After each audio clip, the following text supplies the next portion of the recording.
akamtokea yule mwanamke tasa, anamwambia tazama, utachukua mimba na utazaa mtoto ambaye utamwita Samson, na huyo mtoto atakuwa mnadhiri wa Bwana.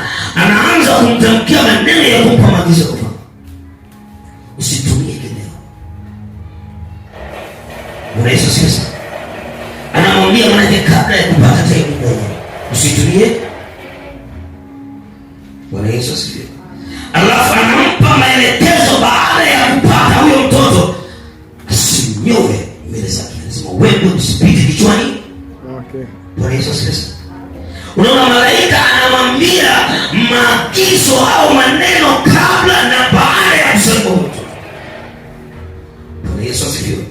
Ndio maana ninakwambia kuna wakati mwingine unaweza kuwa unapitia changamoto si kwa sababu hauna juhudi au umetenda kitu fulani kibaya.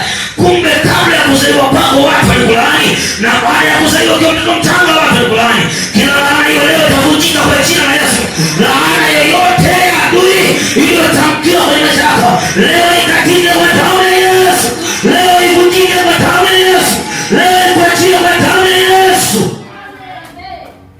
Sema kila laana ya maneno ya watu wabaya niliyotamkiwa kwenye ulimwengu wa roho kabla ya kuzaliwa kwangu na baada ya kuzaliwa kwangu, hiyo laana ya maneno yao iharibike kwa jina la Yesu.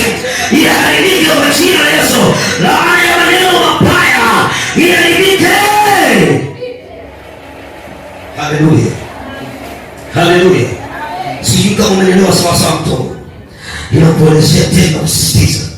Unapokuwa kwenye maombi yako wakati wote uko nyumbani kwako, usisahau kuomba kabla ya kuzaliwa kwako, kukumbuka neno gani ulikotamkia watu ambao ilisababisha mateso kwenye maisha yako, na baada ya kuzaliwa kwako ukiwa mtoto mchanga, maneno gani mabaya yaliyotamkwa kinyume na uhai wako. Leo hayo maneno yakavunjwa kwa jina la Yesu. Leo hayo maneno yakavunjwa kwa jina la Yesu. Yataharibika kwa jina la Yesu. Pige begani zako, mwambie kila maneno mabaya yapite kwa Yesu. Kila laana ya maneno yapite kwa Yesu. Mpige begani, mpige begani. Au inuka basi upige watu sawa mahali ulipo. Inuka basi upige watu sawa, upige begani, mwambie laana ya maneno yapite kwa jina la Yesu.